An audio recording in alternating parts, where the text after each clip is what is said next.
सासूरा सासूरा ओलांडून उंबरा गालीस सासूरा सासूरा संसाराची घडी नीट नेटकी बसवणे मकी करून जादू प्रेमाची चाहुल देईल कुणी सुखाच्या क्षणी उमलती मनी फुले ही वात्सल्याची सांभाळून या सारे बंधना त्यांचे थोडी थोडी कसरत तारेवरची लाडकी सून मी ह्या घरची थोडी थोडी कसरत तारेवरची लाडकी सून मी ह्या घरची राणी मी राजाची चाहुल इवल्या स्वप्नांची जणू लेक मी लाडाची जणू लेक लाडाची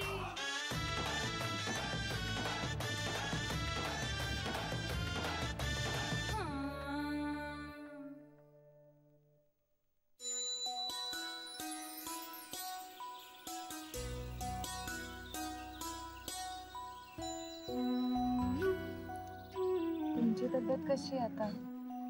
ठणठणीत. सॉरी आमच्यामुळे. जान्हवी, आता जे व्हायचं ते होतच आणि वय झालंय आता माझं सोड. तू सांग, तू प्रेग्नंट आहेस ना? तुम्हाला कोणी सांगितलं? तुझ्या चेहऱ्याने. खरंच तुझा चेहरा पाहून कळलं मला. चेहरा पाहून? 70 पार केली आहे मी, एवढं कळणार नाही मला? तिला नाही कळलं. आता त्याला कसं कळेल ग? पण त्याने समजून घेण्याचा प्रयत्नही नाही केला. मग बोलली का नाहीस? एकतर आधी सगळं निवळण्याची वाट पाहिली, मग काहीच निवळत नाहीये म्हटल्यानंतर आईची मी खूप प्रयत्न केला. इनफॅक्ट मी 2-3 वेळा श्रीला भेटले सुद्धा. मग नाही सांगू शकले. आईची खरंच मला इतकी मोठी गोष्ट लपवायची नव्हती, पण श्री माझं काही ऐकूनच घेत नव्हता. त्याच्या मनात माझ्याविषयी इतका राग होता की तो फक्त चिडायचा, टोमणे मारायचा. मग माझं धाडसच नाही झालं. आणि त्यात तुमच्या तब्येतीमुळे सुद्धा तो खूप डिस्टर्ब असायचा आईची. अगं मग मला नाही का सांगायचं? आईची मी तुम्हाला सांगण्याचा सुद्धा प्रयत्न केला होता. तुम्हाला आठवतंय मी एकदा तुम्हाला म्हणाले होते की मला बोलायचंय तुमच्याशी.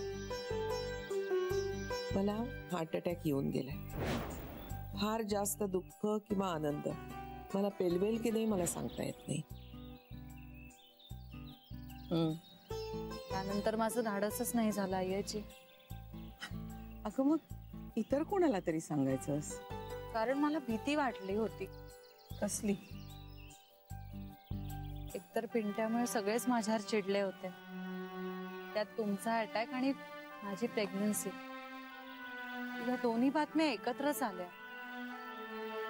आईजी, तुमचा अटॅक माझ्या बाळाच्या पायगुणाशी तर जोडला जाणार नाही ना, अशी भीती वाटली. रेडी आहेस का तुझ्या नवी?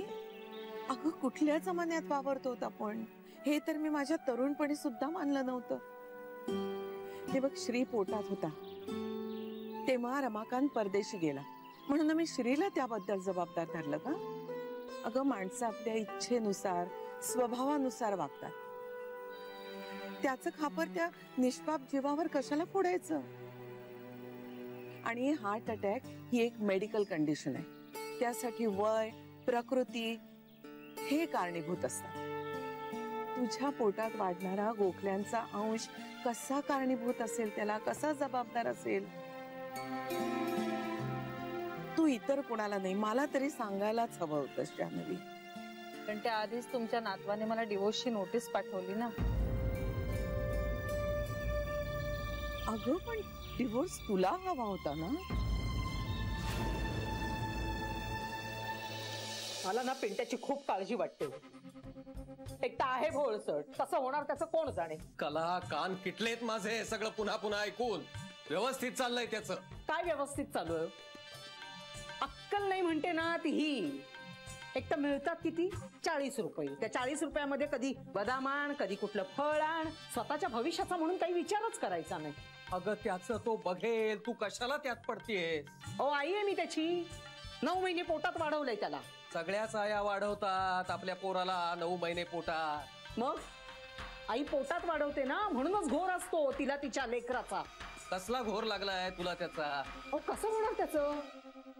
दूध वाढवले ताईसाठी, फळं आण ताईसाठी. त्याला गरज नाहीये का शरीराला त्या सगळ्या गोष्टींची? बरं आता जानूचे एक एक खर्च वाढतच जाणार. काही भागणार आहे का तिच्या तुटपुंच्या पगारामध्ये? काय पैशाचं काही झाड लागलेलं नाहीये दारात का तिचा बाप कुबेर आहे? तुझ्यापर्यंत आलंय का कोणी हिशोब घेऊन? हो सगळं सेव्हिंग आता जानूच्या बाळणपणावर खर्च झालं तर मग पुढे खायचं काय? तेव्हाच तेव्हा बघू. पिंट्याचं लग्न कसं होणार? आणि अशी ही टाकलेली बहीण तिच्या पोरासकट आपल्या बाहेर येऊन राहते असं म्हटल्यानंतर त्याला कोणी देईल का मुलगी? कला पुरे कर तुझ्या तोंडाचा पट्टा आता. अगं ती मिळवते आणि ती खर्च करते. तुझा काय संबंध आहे तिचं खाणं काढण्याचा? माझ्या सगळ्या बोलण्याचा विपर्यास करायची सवय लागली तुम्हा लोकांना. तिचं खाणं काढत नाहीये मी तुम्हाला फक्त सांगतेय की खर्च कसे वाढलेत आणि जानूच्या एकटीच्या पगारावर हे सगळं भागणार आहे का? बरं मग काय करूया? पोटगीचा आपण नीट विचार केला पाहिजे.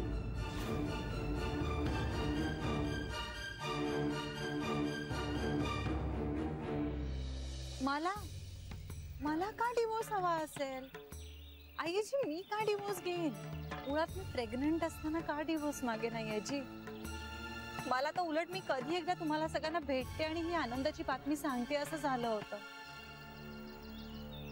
मी का डिवोर्स मागेन? मला वाटलं होतं तसा काहीतरी गैरसमजच झालेला आहे. अगं पण तू आमचे फोन घेत नव्हतीस, आम्हाला भेटत नव्हतीस. आईजी मी हॉस्पिटलमध्ये होते.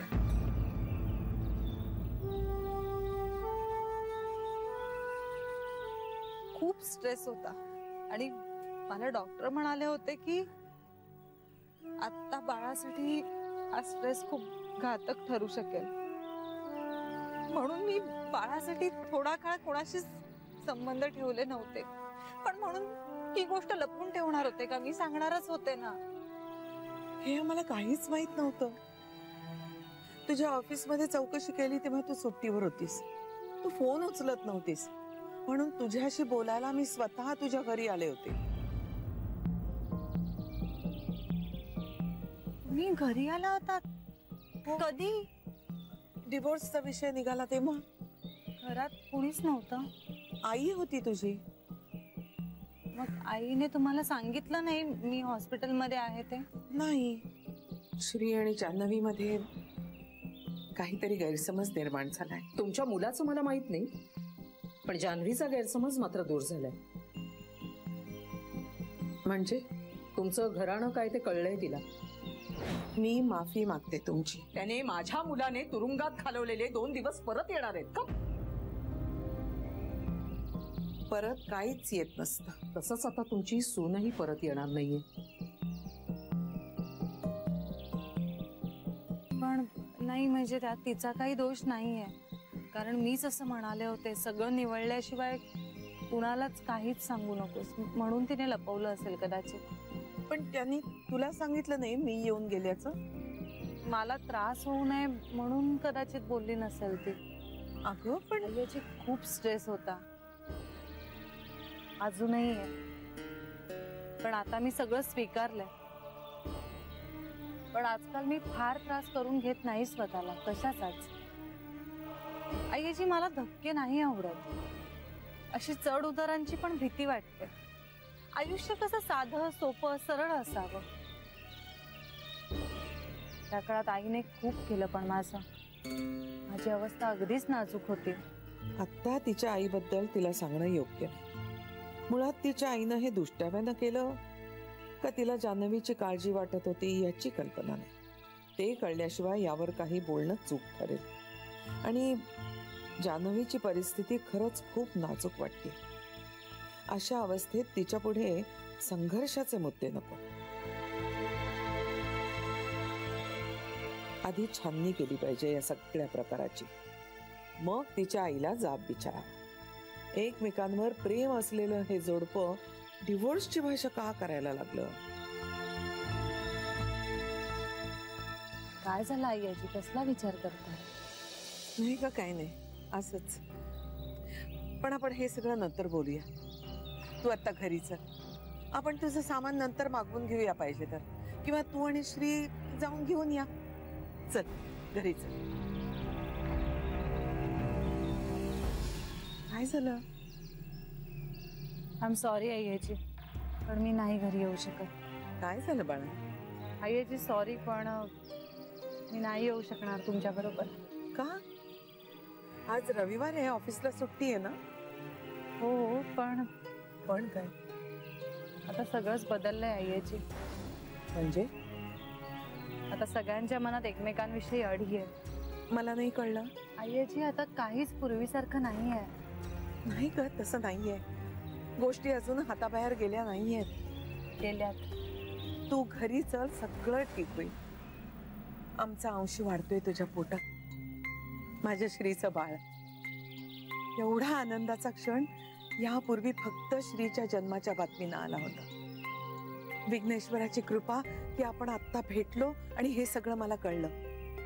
नाहीतर गोष्टी कुठल्या थराला गेल्या असत्या त्यालाच ठाऊक. माझ्या तब्येतीचं नसतं ना, तर मी गोष्टी इथवर येऊच दिल्या नसत्या. त्या नोटिशीला काहीही अर्थ नाही आणि डिवोर्सलाही. तुम्ही दोघांनी आता आई बाबा म्हणून एकत्र असलं पाहिजे, बरोबर असलं पाहिजे. मी चांगले कान पकडते श्रीचे. चल तू. आई आजी, मला खूप आदर वाटतो तुमचा, आधार वाटतो, पण मला घरी यायला नका सांगू प्लीज. अगं का ते सांग ना. कारण श्रीने मला समजून नाही घेतलं. पिंट्यावरचा राग सतत माझ्यावर काढत राहिला. मला नोटीस पाठवली, बरं तरीही लाचारासारखी मी त्याला भेटायला गेले, त्याच्याशी बोलूया म्हटलं, पण फक्त भांडला माझ्याशी. आई आजी, आम्ही खूप दुरावलोय आता. अगं पण त्याचीही काही बाजू असू शकते. हो, पण म्हणून बायकोचं ऐकूनच न घेण्याचं कन्सेशन नाही मिळू शकत ना त्याला. सगळ्या जगाची काळजी असते ना त्याला. स्त्रियांबद्दल नितांत आदर आणि कणव वाटते ना. मग बायकोबद्दल नाही वाटलं काही? माझ्याशी वागताना कुठे गेलं ते सगळं? हे बघ, तुमच्यामध्ये काहीतरी मेजर मिसअंडरस्टँडिंग झालेलं आहे. पण मग तो दूर करण्याचा मी प्रयत्न करतच होते ना आई आजी.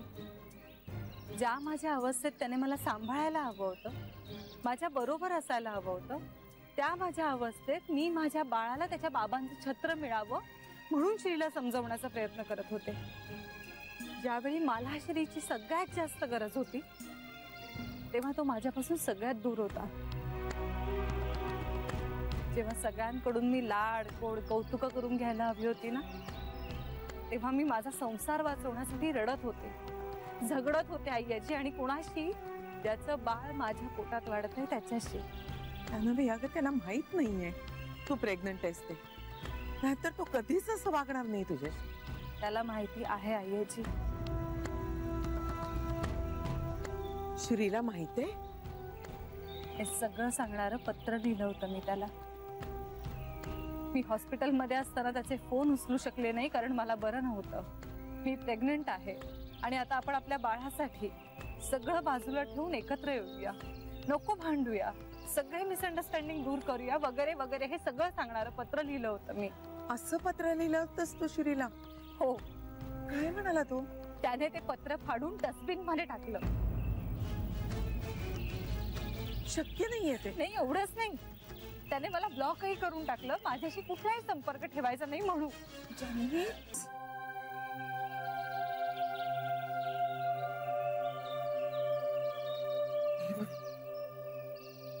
शांत हो. आता या अवस्थेत स्वतःला फार त्रास नाही करून घ्यायचा, जपायचं स्वतःला. हे बघ श्री, असं करणं शक्य नाही, खरंच शक्य नाही. तू प्रेग्नंट आहेस हे सांगणारं पत्र तो फाडून डस्टबिन मध्ये टाकून देणं शक्य नाही. इतका इन्सेन्सिटिव्ह नाहीये तो. त्या फाटलेल्या पत्राचे तुकडे जपून ठेवलेत मी माझ्या जवळ आई आजी, माझ्या तुटलेल्या संसाराची आठवण म्हणून. जान्हवी, या गोष्टी समोरासमोर क्लिअर व्हायला हव्यात. आता मला त्याची गरज नाही वाटत आहे याची. मुळात मला सोसण्याची ताकद नाही उरली आहे. त्याचं जे काही ठरलंय ते आता त्याला लखला. पण मी श्रीला कधीच माफ नाही करणार आता. बरं, नको करूच. तुम्हाला काय करायचं ना ते तुम्ही ठरवा. आम्ही तुमच्यात पडणार नाही. पण तू घरी तरी चल. एवढं सगळं झाल्यावर मी आणि माझं बाळ दोन्ही श्रीला नको असताना. ते घर त्याच्या एकट्याचं नाहीये, सगळ्यांचं आहे. आपण ते नंतर बघूया. तू घरी आल्यानं श्रीच्या आयांना किती आनंद होईल. किती आतुरतेनं वाट पाहत होत्या त्या बाळाची. त्यांच्यासाठी तरी घरी चल. ते घर तुझं आहे, तुझ्या हक्काचं आहे. कुठल्या हक्काचा आहे याची? ज्या घरात मी साधं स्थानही निर्माण करू शकले नाही ते. असं नाहीये बाळा. तू तू घरी चल. कशी येऊ मी त्या घरी यायची ज्या घरी श्रीचं दुसरं लग्न जमवण्याचा प्रयत्न चालू आहे? दुसरं लग्न? हे काय आहे? आणि मला कसं माहिती नाही? मला माहित नाही. नाही, मला तुझ्याकडून आत्ता कळतंय.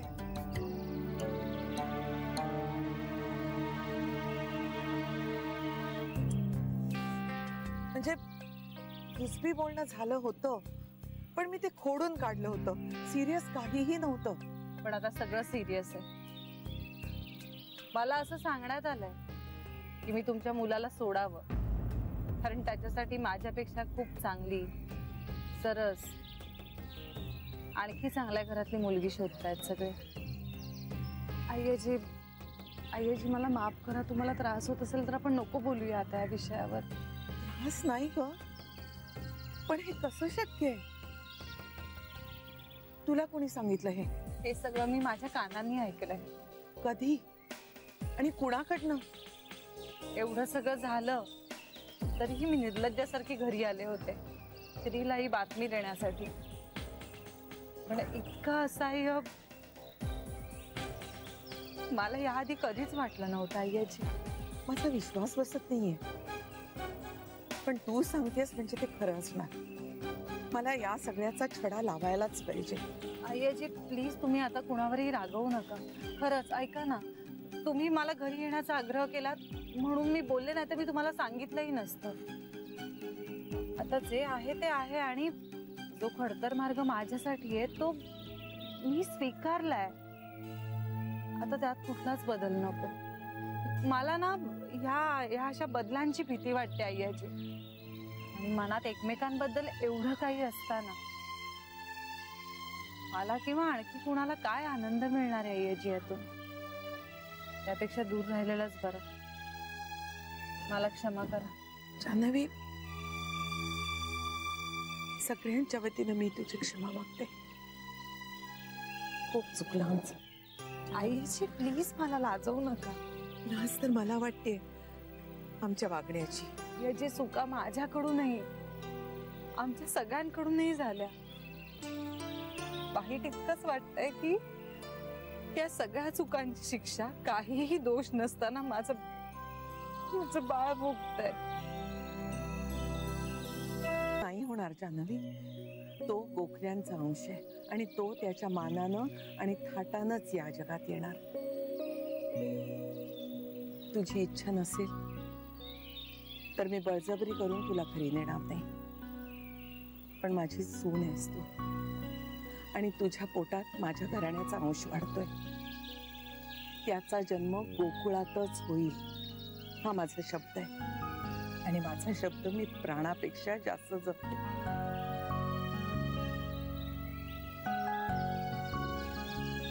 पण तुम्ही कोणाला काही सांगू नका. म्हणजे श्रीला आता माहितीच आहे तो इग्नोर करतोय. पण माझं झालंय त्याच्याशी बोलणं. तुम्ही त्याच्याशी आता काही नका बोलू. अगं पण माझ्या बाळाला मला श्रीवर नाही लादायचं आईची. आईची आम्ही असे जवळ आलो तर मनाने दूरच राहू ना. एवढे दुरावलो आम्ही एकमेकांना. त्यापेक्षा त्याला हवं तसं होऊ दे. आणि मी आता माझ्या मनाची तयारी केली आहे काहीही सोसण्याची. आणि त्याच्या आयांचा मला खूप राग आलाय. माझ्या नवऱ्याचं दुसरं लग्न लावण्याचा विचार करणाऱ्यांना मला काहीच सांगायचं नाहीये. अय्याजी सॉरी, पण जान्हवी, मी समजू शकते तुझ्या भावना. तुम्ही मनाने जवळ आल्याशिवाय मी ही बातमी कुणालाही सांगणार नाही. म्हणजे आयुष्यभर ते बघू. मी निघू. जान्हवी, माझा तुझ्यावर आणि श्रीच्या होणाऱ्या बाळावर हक्क आहे असं मानतेस ना तू? पूर्णपणे. मग होणाऱ्या बाळासाठी मला जे काही करायचे त्यासाठी तू मला अडवू नकोस. माझे पतवंड आहे ते. मला आत्तापासूनच त्याचं कोड कौतुक लाड करायचे. त्यासाठी मला थांबवू नकोस तू.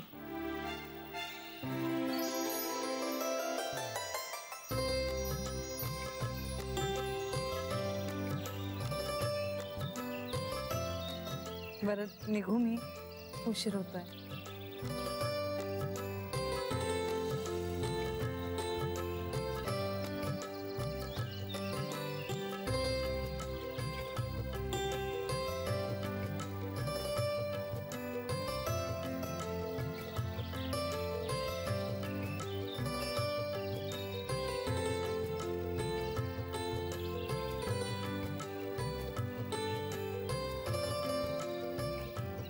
उशीर माझ्याकडून झाला. किती आभार मानू तुझे विघ्नेश्वर. कान आणि मन तृप्त झालं. आता माझी नाचून स्वेच्छेनं आणि आनंदानं घरी परत आणण्याची जबाबदारी माझी.